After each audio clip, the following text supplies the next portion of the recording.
नमस्कार मित्रांनो, current affairs today 26 या आपल्या मराठी यूट्यूब चॅनलवर आपलं स्वागत आहे. चला तर मग आजचा पहिला प्रश्न पाहूया.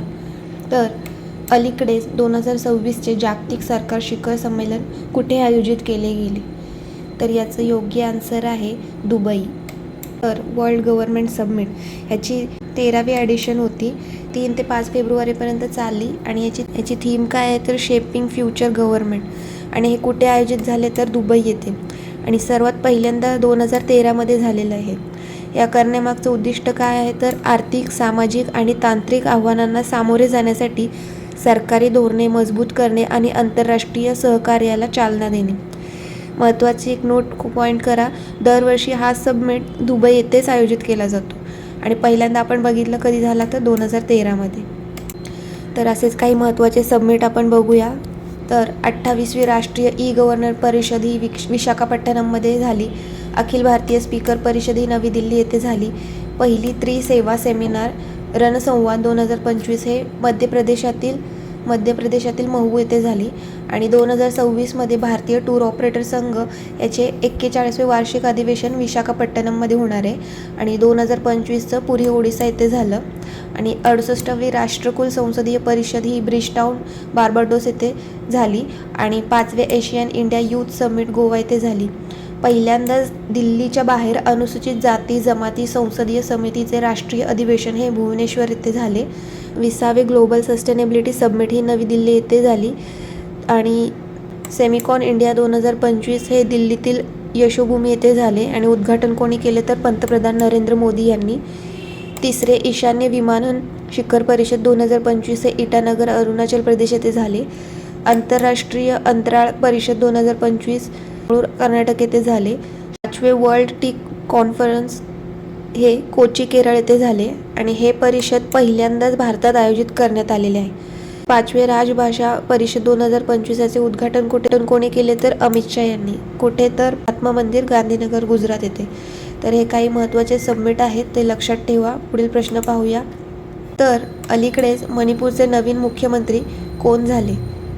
तर याचा योग्य आन्सर आहे युमनाम खेमचंद सिंग. फेब्रुवारी 2025मध्ये मणिपूरमध्ये भारतीय संविधानाचा अनुच्छेद 356 अंतर्गत राष्ट्रपती राजवट लागू करण्यात आली होती. मणिपूरमध्ये जातीय हिंसाचारामुळे परिस्थिती अत्यंत गंभीर झाल्यामुळे मुख्यमंत्री एन बिरेन सिंग यांना राजीनामा द्यावा लागला होता. मात्र आता मणिपूरमधील राष्ट्रपती राजवट समापासून नवीन सरकार स्थापन होणार आहे. नवीन मुख्यमंत्री म्हणून भाजपचे युमनाम खेमचंद सिंग यांची निवड होणार आहे. हे जामई मतदारसंघातून 2 वेळा आमदार राहिले आहेत. आणि तुम्हाला माहिती आहे का, भारतीय संविधानाचा भाग 18 अनुच्छेद 352 ते 360 मध्ये 3 प्रकारच्या आपत्कालीन तरतुदी आहेत. या तरतुदीमुळे देशाची सुरक्षा, स्थैर्य आणि सुव्यवस्था राखण्यासाठी राष्ट्रपतींना विशेष अधिकार दिले जातात. तर राष्ट्रीय आपत्काल हा कोणत्या अनुच्छेदाअंतर्गत आहे तर 352. युद्ध, बाह्य आक्रमण किंवा सशस्त्र बंडखोरीमुळे संपूर्ण भारत किंवा त्यांच्या कोणत्याही भागांची सुरक्षा धोक्यात आल्यास लागू केला जातो हा. आणि दुसरं बघाल तर राज्य आपत्काल म्हणजे राष्ट्रपती राजवट हे अनुच्छेद 356 अंतर्गत येते. जेव्हा एखाद्या राज्याचे सरकार संविधानातील तरतुदीनुसार कार्य करू शकत नाही तेव्हा लागू केली जाते. आणि तिसरं बघाल तर आर्थिक आपत्काल म्हणजे अनुच्छेद 360 हा भारताची आर्थिक स्थिरता किंवा पत धोक्यात आल्यास लागू केला जातो. तर हे महत्त्वाचे स्टॅटिक पॉईंट्स पण आपण पाहिले, हे पण परीक्षेच्या दृष्टीने इम्पॉर्टंट आहे आणि हे आपल्याला माहिती असणं गरजेचं आहे. तर हे आपण रिवाईज केले तर लक्षात ठेवा. पुढील प्रश्न पाहूया. भारताची पहिली LNG diesel dual fuel electric multiple unit म्हणजेच डेमो ट्रेन कोठे सुरू केली गेलेली आहे? तर याचं योग्य आन्सर आहे अहमदाबाद. तर अलीकडे भारतीय रेल्वेने अहमदाबादच्या साबरमती येथे देशातील पहिली LNG डिझेल ड्युअल फ्युअल म्हणजेच डेमो ही ट्रेन सुरू केलेली आहे. ही ड्युअल फ्युअल ट्रेन असून ती LNG आणि डिझेल या दोन्ही इंधनावर चालते. ही ट्रेन 1400 हॉर्स पॉवरच्या इंजिनावर चालते. याचा फायदा काय होणार आहे तर या ट्रेनमध्ये सुमारे 40% डिझेलची बचत होईल आणि डिझेलऐवजी LNGचा वापर केला जाणार आहे. आणि LNGमुळे डिझेलच्या तुलनेत कार्बन डायऑक्साईड उत्सर्जन कमी होते, त्यामुळे ही ट्रेन पर्यावरणपूरक आणि किफायतशीर ठरणार आहे. DEMU म्हणजेच काय तर डिझेल इलेक्ट्रॉनिक मल्टिपल युनिट ही भारतातील रेल्वेद्वारे वापरली जाणारी एक आधुनिक व स्वयंचलित ट्रेन आहे. ज्या मार्गावर विद्युत तारांची सुविधा उपलब्ध नाही त्या मार्गावर वेगवान प्रवासांसाठी DEMU ट्रेन विशेषतः डिझाईन करण्यात आलेली आहे. भारताची पहिली सौर ऊर्जेवर चालणारी DEMU कोणती ट्रेन आहे तर सफदरजंग ते फारुखनगर दरम्यान धावते. ही ट्रेन 14 जुलै 2017 रोजी भारतीय रेल्वेने सुरू केलेली होती आणि या ट्रेनच्या डब्यांवर सौर पॅनल बसवण्यात आले असून त्याद्वारे लाईट, पंखे आणि इतर प्रणालींना वीज पुरवली जाते. या ट्रेनची क्षमता आहे 1600 हॉर्स पॉवर इतकी. आणि भारताचा पहिला LNG म्हणजेच फुल फॉर्म काय आहे LNGचा तर लिक्विफाईड नॅचरल गॅस. तर भारताचा पहिला LNG टर्मिनल्स हा पेट्रोनेट LNG लिमिटेड यांनी गुजरातमधील दहेज येथे स्थापन केला आहे. तर भारतीय रेल्वेने विशाखापट्टणम रेल्वे स्थानकावर ASC अर्जुन नावाचा एक प्रगत ह्युमॉनॉइड रोबोट तैनात केलेला आहे. ह्याचा उद्देश काय आहे तर RPF सोबत मिळून सुरक्षा, प्रवासी मदत आणि गर्दी व्यवस्थापन अधिक प्रभावी करणे. तुम्हाला माहिती आहे का देशाची पहिली स्वदेशी हायड्रोजन ट्रेन कोणती आहे? हरियाणामध्ये जिंद सोनीपत मार्गावर सुरू केली जाणार आहे ही. आणि भारताची पहिली मेट्रो सेवा ही कोलकाता मेट्रो आहे आणि याचं उद्घाटन 24 ऑक्टोबर 1984 रोजी करण्यात आलेले. आणि देशाची पहिली चालकविरहित driverless driverless train Delhi metro येथे आहे. पंतप्रधान नरेंद्र मोदी यांनी 28 डिसेंबर 2020 रोजी दिल्ली मेट्रोच्या मॅजेंडा लाईनवर देशातील पहिल्या चालकविरहित ट्रेनचे उद्घाटन केले. आणि हे तंत्रज्ञानासाठी आपण दक्षिण कोरियाची मदत केली. म्हणजे आपण ही ड्रायव्हरलेस ट्रेन बनवण्यासाठी आपण टेक्निकली मदत आपण दक्षिण कोरियाकडून घेतलेली आहे. आणि स्वयंचलित म्हणजे आत्मनिर्भर आपण बेंगलोर मेट्रो येथे बनवली आहे. बेंगलोर मेट्रोच्या येलो लाईनला देशातील पहिली पूर्ण स्वदेशी म्हणजेच मेक इन इंडिया चालक विरहित ट्रेन मिळाली आहे. ही ट्रेन जानेवारी 2025 मध्ये टिटागढ रेल सिस्टम्स यांनी प्रदान केली आहे. तर हे महत्त्वाचे पॉईंट्स आहेत, लक्षात ठेवा. पुढील प्रश्न पाहूया. तर भारत 2026 मध्ये होणाऱ्या ग्लोबल बिग कॅट्स शिखर संमेलनाचे आयोजन कोणत्या शहरात करणार आहेत? याचं योग्य आन्सर आहे नवी दिल्ली. तर वित्तमंत्री निर्मला सीतारामन यांनी संसदेत अर्थसंकल्प 2026 सादर करताना घोषणा केली आहे की भारत 2026 मध्ये मांजरींच्या संरक्षणासाठी समर्पित जगातील पहिला इंटरनॅशनल बिग कॅट अलायन्सचे आयोजन करणार आहे. कुठे तर नवी दिल्ली येथे. तर इंटरनॅशनल बिग कॅट अलायन्स हे वाघ, सिंह, बिबट्या, हिमबिबट्या, चित्ता, जगवार आणि प्युमा या 7 मोठ्या मांजरी व त्यांच्या अधिवासांच्या संरक्षणासाठी भारताच्या नेतृत्वाखाली सुरू केलेली एक जागतिक पहल आहे. याचा प्रारंभ पंतप्रधान नरेंद्र मोदी यांनी एप्रिल 2023 मध्ये प्रोजेक्ट टायगरच्या 50व्या वर्धापनानिमित्त याचे उद्घाटन केले. या मागचं उद्दिष्ट काय आहे तर जगातील 7 मोठ्या बिग कॅट्स म्हणजेच tiger, lion, leopard, snow leopard, puma, jaguar आणि चित्ता आणि यांचे संरक्षण करणे म्हणजे कन्झर्वेशन करणे. महत्त्वाची माहिती बघाल तर सध्याचे पर्यावरण मंत्री भूपेंद्र यादव यांनी सांगितले की भारतात एकूण 3782 बिग कॅट्स आहेत आणि बिग कॅट अलायन्सचा पहिला प्रमुख भारतालाच बनवण्यात आला आहे. तर आंतरराष्ट्रीय बिग कॅट्स अलायन्सचे मुख्यालय भारतात स्थापन केले जाईल आणि नवीन सदस्य नेपाळ आंतरराष्ट्रीय बिग कॅट्समध्ये सहभागी झाला आहे. आणि इंटरनॅशनल बिग कॅट अलायन्सचा 19वा सदस्य आपण पाहिला रशिया आहे. लक्षात ठेवा. पुढील प्रश्न पाहूया.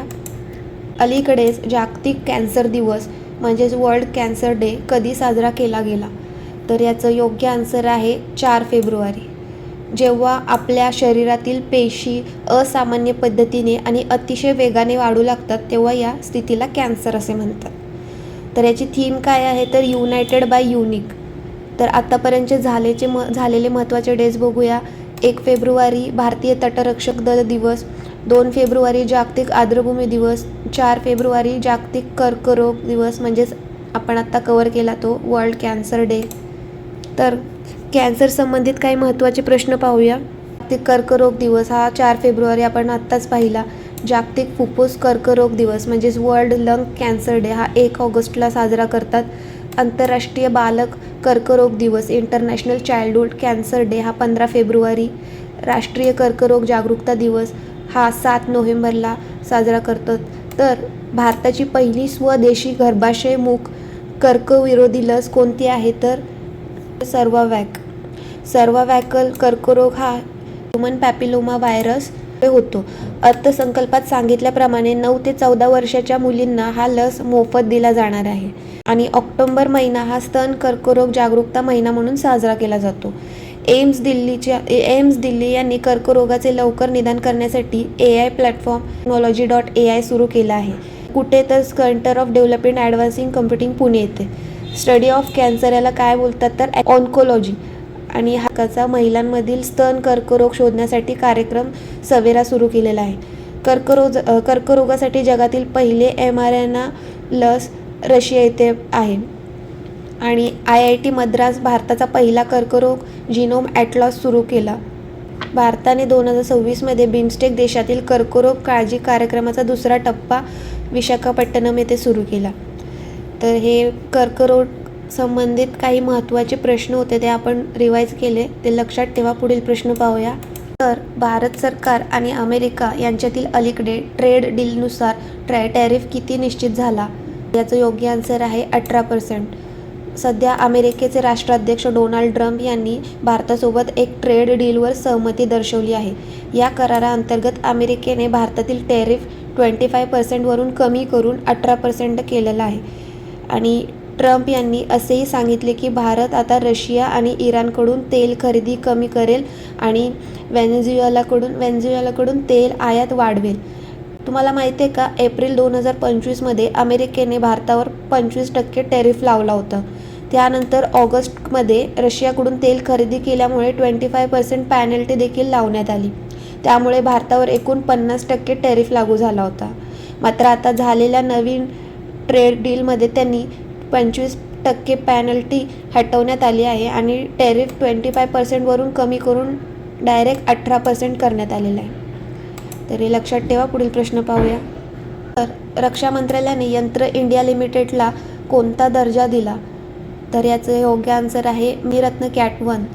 तर सध्या संरक्षण मंत्रालयाने यंत्र इंडिया लिमिटेड मिनीरत्न याला कॅटेगरी 1 मध्ये दर्जा दिलेला आहे. आणि ही कंपनीमध्ये मोठ्या कॅलिबरचे दारुगोळे, बख्तरबंद वाहनांचे सुट्टे भाग आणि तोफा तयार करते. मिनीरत्न कॅट 1 दर्जा मिळाल्यामुळे आता ही कंपनी सरकारी परवानगीशिवाय 500 कोटी रुपयापर्यंत भांडवली कर्ज करू शकते. यामुळे नवीन प्रकल्प, आधुनिकीकरण आणि तांत्रिक उन्नतीकरण यांना मदत होणार आहे. यंत्र इंडिया लिमिटेडची स्थापना ही 1 ऑक्टोबर 2021 नागपूर येथे झाली. तुम्हाला माहिती आहे. आणि आसामची नुमालीगड रिफायनरी याला देखील नवरत्न दर्जा मिळालेला आहे. आणि एकूण आता नवरत्न कंपन्या किती झाल्या आहेत तर 27. आणि हिंदुस्तान एरोनॉटिकल लिमिटेड याला ही 14वी महारत्न कंपनी ठरलेली आहे. तर हे देखील लक्षात ठेवा. पुढील प्रश्न पाहूया. स्वच्छता पखवाडा पुरस्कार 2025 प्रथम पुरस्कार कोणाला मिळाला? तर याचं योग्य आन्सर आहे पारादीप पोर्ट. स्वच्छता पखवाडा पुरस्कार हा भारत सरकारकडून स्वच्छतेला प्रोत्साहन देण्यासाठी दिला जाणारा हा एक प्रमुख सन्मान आहे. हा 2025 दिलेला आहे. पारादीप पोर्ट प्राधिकरणाने प्रथम पुरस्कार जिंकत सर्वात स्वच्छ प्रमुख बंदर हा किताब मिळवलेला आहे. स्वच्छता पखवाडा अभियान हा एप्रिल 2016 सुरू करण्यात आला. यामागचं उद्दिष्ट आहे की देशात स्वच्छता आणि स्वच्छ आरोग्य सवयी यांना प्रोत्साहन देणे. स्वच्छ भारत अभियान हे भारतामध्ये 2 ऑक्टोबर 2014 रोजी सुरू करण्यात आले. पारादीप पोर्ट हे ओडिशा राज्यात स्थित आहे. महानदीच्या डेल्टावर वसलेले आहे. हे स्वातंत्र्यानंतर भारताच्या पूर्व किनाऱ्यावर स्थापन झालेले हे पहिले प्रमुख बंदर आहे. याची स्थापना 12 मार्च 1966 रोजी झाली. स्वातंत्र्यानंतर भारतात स्थापन झालेले हे पहिले प्रमुख बंदर कोणते आहे तर दीनदयाल पोर्ट गुजरात येथे आहे. तर असेच काही महत्त्वाचे पोर्ट्स आपण बघूया. बंदरगाह हे कुठे आहे तर महाराष्ट्र येथे. फाउंडेशन स्टोन कोणी ठेवले तर प्रधानमंत्री यांनी घातले. चाबहार बंदरगाह हे इराण येथे आहे. शहीद BHT टर्मिनल भारताने 10 वर्षासाठी लीजवर घेतला आहे. सितवे बंदरगाह म्यानमार येथे आहे. केस सतुराई बंदरगाह हे श्रीलंका येथे आहे. पारादीप बंदरगाह आपण आता बघितलं ओडिशा येथे. दारा ए सलाम हे बंदरगाह टांझानिया येथे आहे. हायफा बंदरगाह इस्रायल येथे. भारताची पहिली एकात्मिक कृषी निर्यात सुविधा जवाहरलाल नेहरू पोर्ट आहे. गोंगला बंदरगाह बांगलादेश इथे आहे. ग्वादर बंदरगाह पाकिस्तान येथे आहे. चीनने बांधलेला आहे हा. आणि बिझनाम बंदरगाह केरळ येथे. भारताचा पहिला पूर्णपणे विकसित खोल पाण्यातील ट्रान्सशिपमेंट पोर्ट आहे हा. ट्रान्सशिपमेंट पोर्ट म्हणजे काय, तर जिथे एका जहाजातून माल दुसऱ्या जहाजात हस्तांतरित केला जातो. तर वित्तीय वर्ष 2025 मध्ये कार्गो हँडलिंगमध्ये अव्वल स्थान कोणत्या पोर्टला मिळालेलं आहे, तर पारादीप पोर्टला. ते आपण बघितलं पारादीप पोर्टला. आणि शाहिद रजाई बंदरगाह हा इराणमध्ये आहे. जगातील सर्वात मोठे कंटेनर जहाज MSC इराणा कुठल्या भारतीय बंदरगाहावर पोहोचले, तर विझिंजाम बंदरगाह केरळ येथे. MSC इरिना हे जहाज लायबेरिया देशाच्या झेंड्याखाली नौकायन करते. आणि भारताचा पहिला मेक इन इंडिया 1 MW हरित हायड्रोजन प्रकल्प हे गुजरातमधील कांडला येथे सुरू झाला आहे. हा देशातील पहिला बंदर परिसरात उभारलेला असा हायड्रोजन प्रकल्प आहे. पंतप्रधान नरेंद्र मोदी यांनी भारतातील सर्वात मोठ्या क्रूझ टर्मिनलवर याचे अनावरण केले. कुठे, तर मुंबई येथे. पुढील प्रश्न पाहूया. विंग्स इंडिया 2026 पुरस्कारात वर्षाचा सर्वोत्तम हवाई अड्डा कोणता ठरला? याचं योग्य आन्सर आहे दिल्ली. विंग्स इंडिया 2026 हा आशियातील सर्वात मोठा सिव्हिल एव्हिएशन कार्यक्रम आहे. हे 28 ते 31 जानेवारी 2026 मध्ये चालला. कुठे, तर बेगमपेट विमानतळ हैदराबाद येथे. आणि याचं आयोजन कोणी केले, तर फिक्की AAI यांनी. तर याची थीम काय होती, Indian aviation building the future. विमानतळासंबंधित काही महत्त्वाचे पुरस्कार बघा. सर्वोत्तम विमानतळ हे दिल्ली विमानतळ यांना भेटला. सर्वोत्तम देशांतर्गत विमान कंपनी हे एअर इंडिया एक्सप्रेस ठरली. विमान वाहतूक प्रोत्साहनासाठी सर्वोत्तम राज्य पुरस्कार हे उत्तराखंड यांना मिळाले. हॉल म्हणजे हिंदुस्तान ऑर्नेटिकल लिमिटेड हे आत्मनिर्भर भारतासाठी यांना सन्मानित केले. आणि विमान वाहतूक क्षेत्रासाठी समर्पित दृष्टिकोन असलेले सर्वोत्तम राज्य कोणते ठरले, तर आंध्र प्रदेश. तर हे लक्षात ठेवा. विमानतळाविषयी प्रश्न आहे, तर आपण असेच काही महत्त्वाचे विमानतळ बघूया ज्यांची आता नावं चेंज केलेली आहेत. अयोध्या विमानतळ याचं नाव बदलून महर्षी वाल्मिकी विमानतळ केले. मोपा विमानतळ गोवा हे मनोहर पर्रिकर विमानतळ नाव दिलेले आहे. वीर सावरकर विमानतळ हे अंदमान निकोबार पोर्ट ब्लेअर इथे आहे. चंदीगड विमानतळ हे नाव बदलून शहीद भगतसिंग हे नाव दिलेलं आहे. सुभाषचंद्र बोस विमानतळ हे कोलकाता येथे आहे. लाल बहादूर शास्त्री विमानतळ हे वाराणसी येथे आहे. जेवर विमानतळ हे नोएडा येथे आहे. बाबासाहेब आंबेडकर विमानतळ नागपूर येथे. कॅम्पेगौडा विमानतळ बेंगळूर येथे. चौधरी चरणसिंग विमानतळ लखनौ येथे. जयप्रकाश नारायण आंतरराष्ट्रीय विमानतळ पटना बिहार येथे. पुणे विमानतळ त्याचं नाव बदलून जगद्गुरू संतश्रेष्ठ तुकाराम महाराज यांच्या नावाने ठेवण्यात आले. बेगमपेट विमानतळ हैदराबाद येथे आहे. आदमपूर विमानतळाचं नाव बदलून गुरु रविदासजी यांच्या नावाने ठेवण्यात आले आहे. तर हे काही महत्त्वाचे विमानतळ पण आहेत आणि विमानतळांचे नावे चेंजेस झाले, आपण हे बघितले, रिवाईज केले. तर हे पण लक्षात ठेवा. पुढील प्रश्न पाहूया. भारत आणि कोणाच्या दरम्यान अलीकडे FTA झालेला मदर ऑफ ऑल ॲग्रीमेंट्स म्हटले जाते, तर EU. 20 जानेवारी 2026 रोजी भारताचा प्रजासत्ताक दिनानिमित्त मुख्य पाहुणे म्हणून युरोपियन काउन्सिलचे अध्यक्ष अँटोनियो कोस्टा आणि युरोपियन कमिशनच्या अध्यक्षा उर्सुला व्हॉन डर लेयन उपस्थित होते. तर याच वेळी नवी दिल्ली येथे झालेल्या 16व्या भारत युरोपियन युनियनचे शिखर परिषदेत भारताचे पंतप्रधान नरेंद्र मोदी आणि EU नेतृत्व म्हणजेच युरोपियन युनियन नेतृत्व यांच्यात भारत युरोपियन युनियन मुक्त व्यापार करार अंतिम करण्यात आला. आणि या कराराला मदर ऑफ ऑल डील असे संबोधण्यात आले आहे.